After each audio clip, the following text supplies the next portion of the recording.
show coming up for you. And you know what? I just want to tell you that biking so totally rocks with the spinning wheels.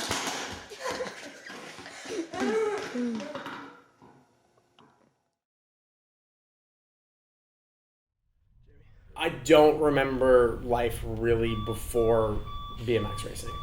And it's pretty crazy when you stop and think about how every day since I was a little kid, on the back of my mind, my goal has always been to win the next race or compete at the next big event or whatever it was. And as a kid, I would ride until the street lights came on every single day. I loved being on my bike so much. It was cool. I was lucky that I found that passion. Not everybody finds something that they're that passionate about. But my parents would have to literally take the bike from me as a kid.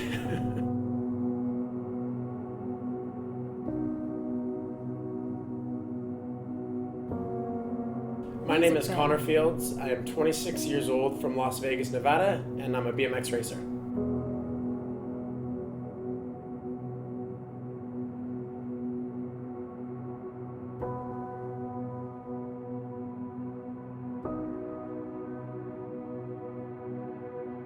Music bed.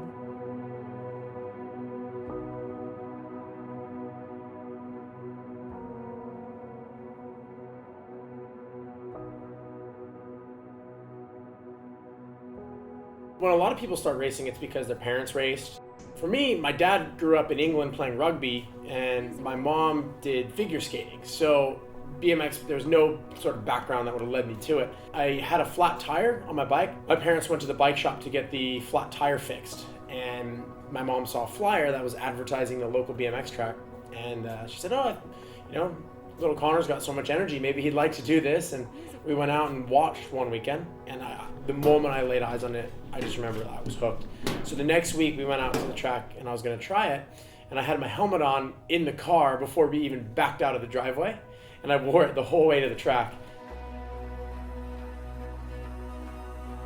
Basically, the moment I tried it, I was hooked. Connor was an exceptionally energetic kid. His mom and I believed that we should try everything. So we put him in tumbling, gymnastics, we put him in ballet, we put him in music classes. And BMX just fell into place because it's an individual sport, and the only parents had to do it was us. So I've always been really competitive. And so even from the first day I raced, I wanted the biggest trophy, I wanted to win, I wanted to be the best. But it was more than just that. Like when I was racing, I wanted to be the best. But when I got home, I had wooden ramps that I would ride in front of my house just for fun until the streetlights came on. Or, when I was a little bit older, me and my friends would ride to the dirt lot near my house and build jumps every single day of summer. So I was lucky that I loved it, and I could also be competitive with it. It was a good outlet. We have a great show for you today. We are going to jump trails, jump skate parks, and jump tabletops. And this is the gate. And have a nice time. When Connor went pro at 15, he was the guy that probably nobody wanted to race, 15 and 16, because he didn't know that he was supposed to be respectful and let them go first. He didn't know what he didn't know. He saw a gap and he took it. And I think he scared the hell out of half the people he rode against. He was a high risk, highly skilled, aggressive rider. For me, I always had the work ethic. I believed in myself. I looked at the older pros when I came in, and I tried to find their weaknesses. I was like, I'm better than you at this. I can beat you at this. I'm willing to work harder than you and figure out how I could beat these guys. I was just so passionate and aggressive when I came into the pro class. I'm sure some of the older guys didn't like me. I didn't care. I wanted to beat them.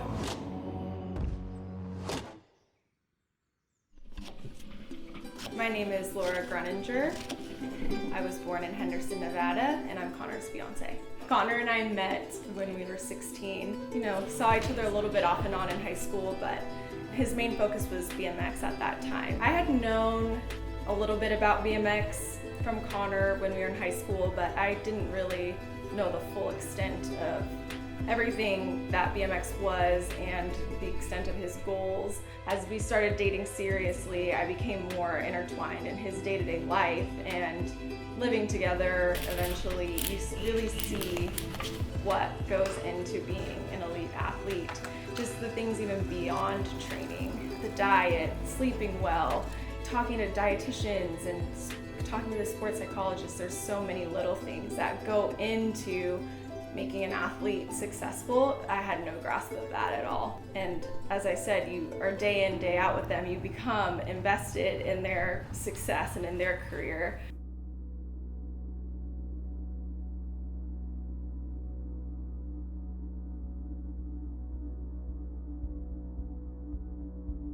I set a goal when I turned pro that I wanted to win every single championship that it was possible to win in my sport. Another big goal for me was always to win the USA BMX Pro title. That was the one that, as a kid, from the time I was 8 years old, I was watching the pros win. As an American coming in and seeing that my whole life, before the Olympics, that was always the pinnacle. Internationally, I won the World Cup title in 2013. Pan American Games gold medal, which is like the Olympics for North and South America. I've won 2 time trial world championships. There are a few national, USA cycling national titles. The Red Bull Revolution was one of my favorite races we ever did. It was like this gnarly track, like out of a video game. So obviously the big one for me was always the Olympics. Pinnacle of all sport. I can't even put into words what that meant. Still kind of crazy.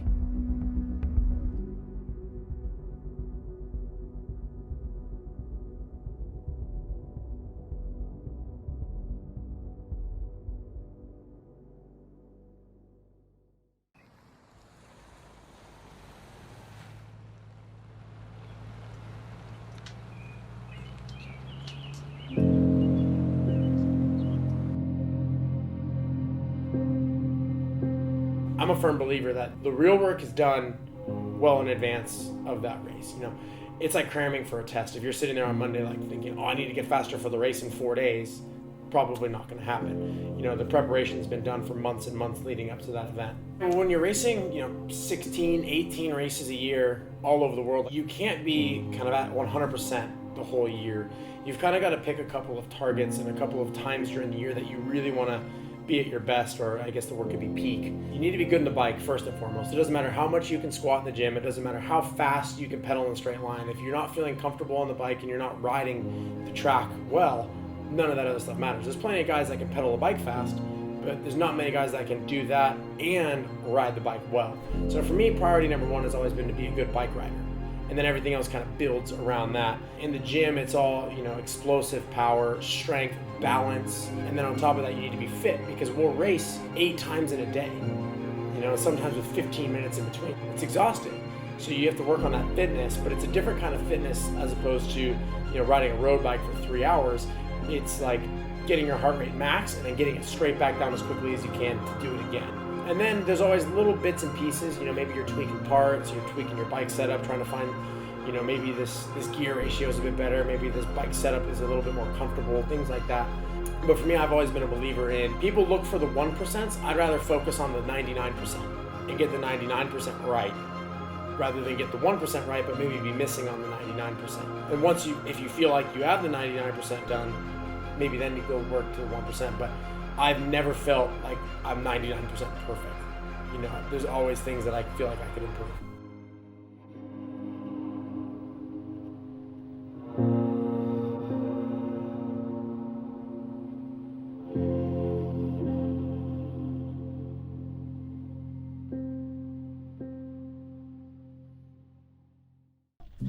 Okay, riders, random start. Riders ready, watch the gate.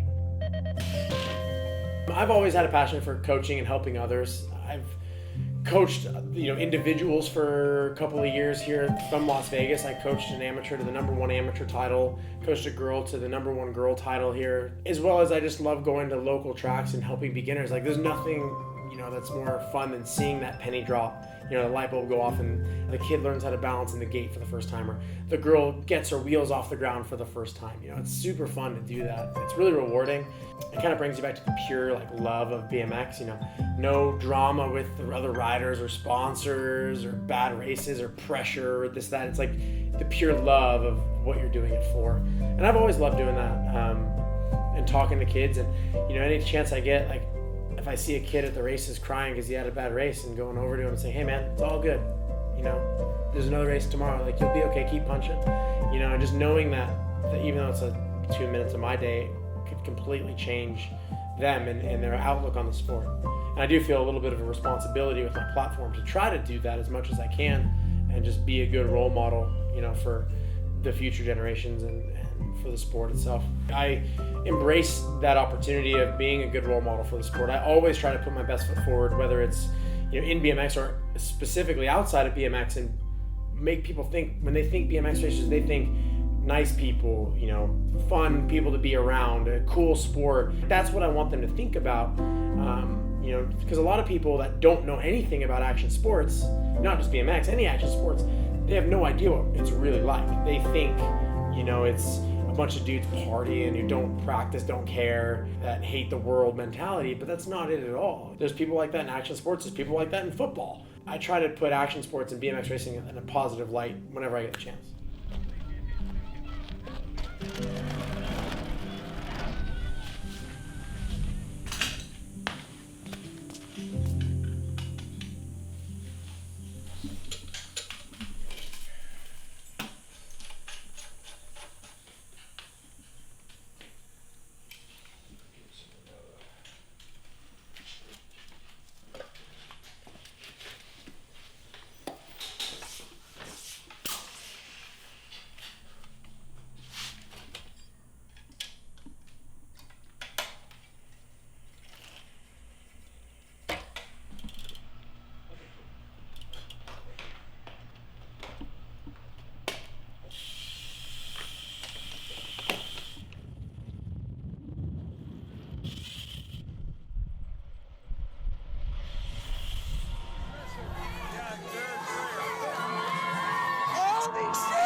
London in 2012 was my first Olympics. I was 19 years old. I was the youngest guy on the gate. I had to work really hard to get there. Being from the United States, it was one of the hardest teams to make. There's a limited number of people that get to go to the Olympics.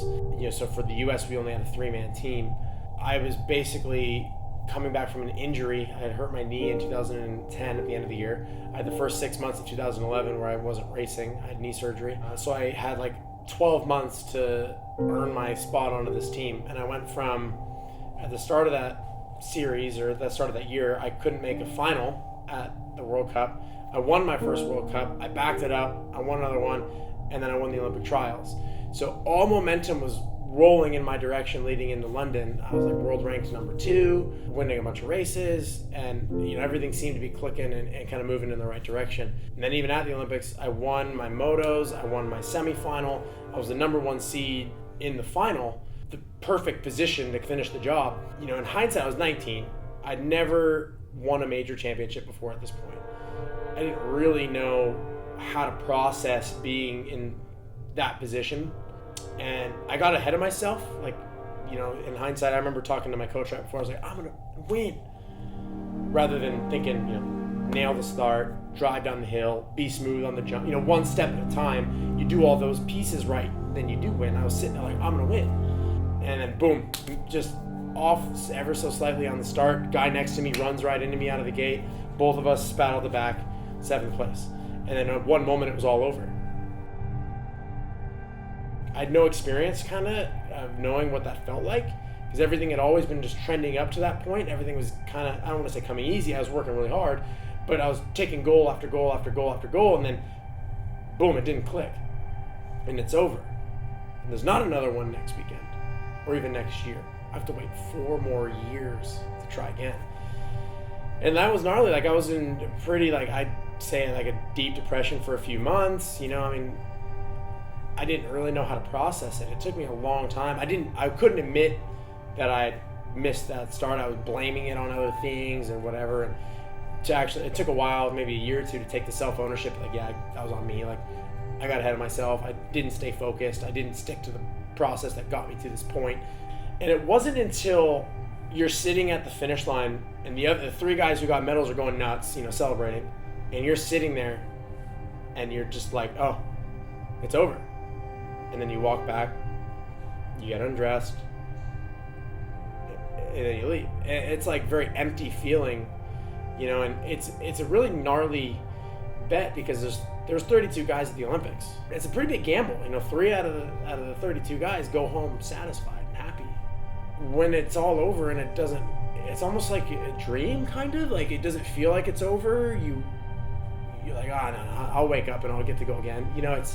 It's a really weird feeling. And I remember just going to dinner after that and just like, I couldn't eat. I was starving, but like I didn't know what to do.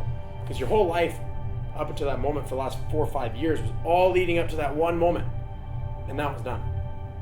And now what do we do? You know, because you lose a race. Other times you're like, oh, I got another one in 3 weeks. I'm just gonna start training. Let's go. You lose that one, you're like, what? Oh, I got another race in 4 years. Like, let's start going. Let's start training now. It was disappointing for me, for his mom, but really disappointing. We were disappointed for him to work so hard and to come back from injury, because he'd had a pretty big surgery a year before the Olympics, and he went through a lot of depression the year before the Olympics. To get to the stage and then not quite execute was all the air coming out of the chest. If I would have known, I would have taken more time off afterwards to kind of process it. You know, maybe I would have talked to a sports psychologist about it, learned kind of to deal with that stuff sooner, because I didn't deal with it. I just immediately buried myself in more racing, and I didn't really deal with it until maybe a year or two later, when I was like, all right, I need to deal with this if I'm going to want to try to go back and get it right this time. This can't be in the back of my mind. I need to be done with this. Well, he had his first house at this point.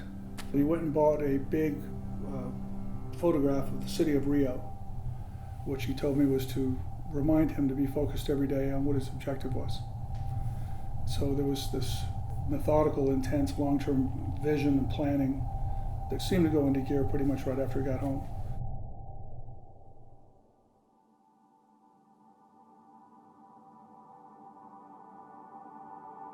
In 2015, I ended the year building momentum, and then I started off 2016 like with a bang. I won the national title. I got second at a World Cup. I was the highest ranked American by a mile. Like, everything was clicking and seemed to be working. You know, like 3 more races and then the Olympics. Like, I'm on like a high, like killing it right now. And then like 4 months before the Olympics, I broke my wrist really bad. I had to get like a 6-hour surgery. Wasn't good. They were like, they couldn't tell me like, oh, you're going to be healthy for the Olympics or not. They didn't know. So that was the hardest part, was just not knowing. Like, I would have almost rather been told no chance, or totally like, yes, you have a chance.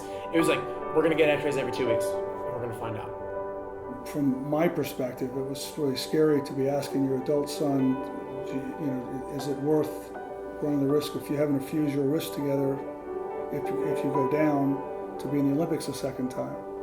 You know, and he was adamant that it was. And in my mind, it's like, am I a good dad or a bad dad? How do I allow him? Do I try and argue the issue? As willful as he was, and as dead set on everything as he was, and as confident as he was, you know, we let him do his thing. So every 2 weeks I would get an x-ray, and every 2 weeks it would be like, oh, you're a little better, but you're not quite better. And then I was like one guy from getting one position better from not going. Everything happened to work out just barely in my favor, that I got a phone call and was like, hey, you're going to be the committee selection, which is the last guy on the team, if you can prove to us that you can ride by this date. So got another set of x-rays, still broken. The doc was like, can't clear you. This is up to you. I just wrapped that thing up, took some pain medicine, and just tried to show that I was able to ride. So I did that. They picked me for the team, and then I had 8 weeks between the day that I rode and the Olympics. It was totally different in that, like, going into London, I thought I was going to win. I was expecting to win. Everything was clicking and working. Going to Rio, I was just happy to be there. And I was like, maybe I could make the final. Maybe in the final, I could have the race of my life and get third. You know, that was my whole thing going in. I just was stoked to be there and appreciative of the opportunity. But what I had also learned from London is that it doesn't matter how you do in the heats or in the semis, just get to the final and then nail it in the final. And I was like, it's the Olympics, so anything can happen. And so that's exactly the way I approached the race. Like, I got second in my heat, I got second in my semifinal. I was doing enough to get by. I wasn't blowing anybody's doors off. I was riding smart, kind of conservative, just trying to get to the finals. And then in the finals, I was like, all right, beat 5 guys. When the main event comes around, and I'm literally looking 60 meters, 50 meters, and he's in lane 6, you know, and I feel like I'm almost in front, you know, the big picture, the screen behind him, in my mind, I'm thinking, can you do it? Can you? Rarely do people get a second bite at the apple, and can you make this one count? I remember before the final, I just felt so prepared. I was like, this is the moment that I've spent 4 years thinking about getting back to. Every day for 4 years, at some point throughout the day, I thought about being right here. And I just felt so oddly calm in that moment. And I ended up just having the race of my life. I had the best start I've ever had in my life. I made every right decision that I could have made. And then he gets around that first turn, and I'm just thinking, just breathe, one obstacle at a time, and then he comes across there and he leaps off his bike, and you see him up on the screen. The next thing you see him holding the U.S. flag, and it's just such an incredible experience, breathtaking.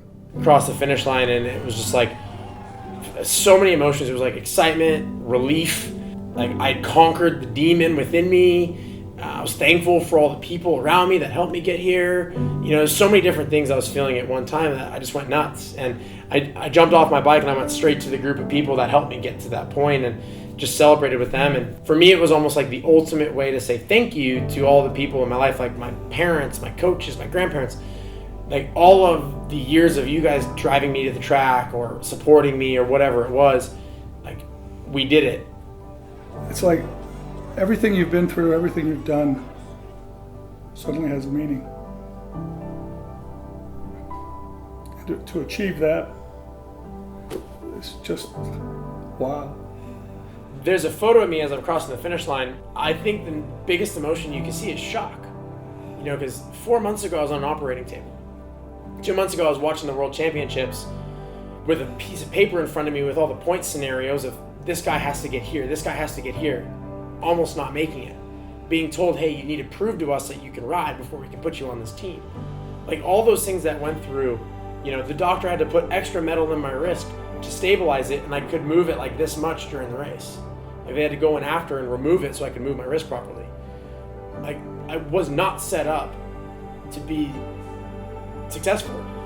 All of this ended up working out. I took all these gambles. I said, I don't care if I destroy my wrist. I have to try this. And it all worked out. And so there's just shock when I did it. And it was almost like a dream coming true, because if you think about it, I've thought about this moment every day for 10 years, and then it comes true. It's what do you do in that moment? It's how do you react? The biggest thing I want to do is just enjoy it with the people, and that's why I went straight to my coach and my training partner, a few people there, and then I saw my dad, and I had to have a really special moment with my dad. Couldn't hug because there was a fence between us, so we just put our hands together and our heads together. I just told him, I said, you did it. You wrote it on the wall and you did it. I'm so proud of you. You did it. You painted it on the wall and you made it come true. Oh my God, how I remember watching the Beijing Olympics in 2008. It was 3 a.m. I stayed up to watch it. America got 3 out of 6 medals there. We got a silver and a bronze in the men's, and we got a bronze in the women's.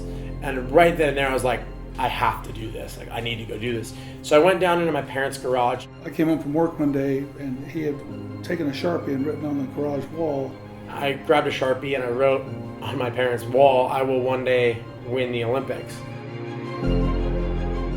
Being a dad, I just yelled at him for what are you doing, marring the walls. When he won the Olympic trials, it was that flashed into my brain, holy cow, he's going to get to the show. They let me keep it. It was right in front of the squat rack, so I'd look at it when I would work out. It turned out to eventually be true, which is pretty cool.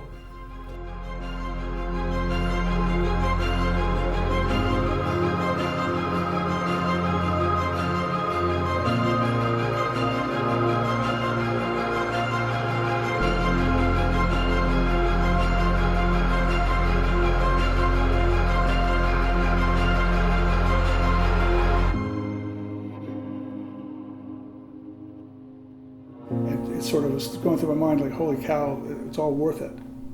So it was a pretty big epiphany.